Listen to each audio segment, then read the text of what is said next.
ظهر الفساد في البر والبحر بما كسبت أيدي الناس ليذيقهم بعض الذي عملوا لعلهم يرجعون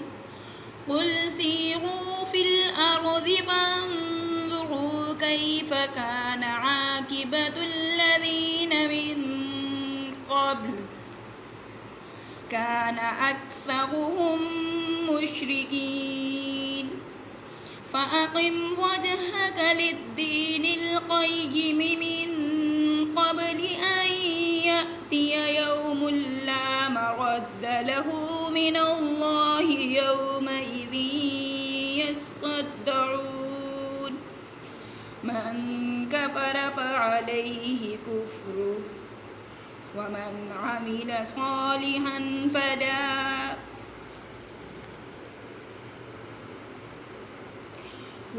عمل صالحا فلأنفسهم يمهدون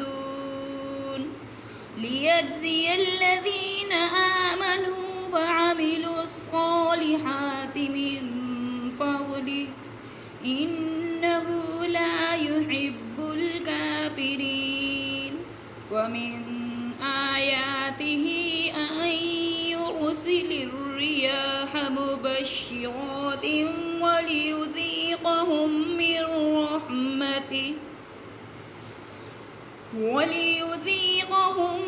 من رحمته ولتجري الفلك بأمره ولتبتغوا من فضله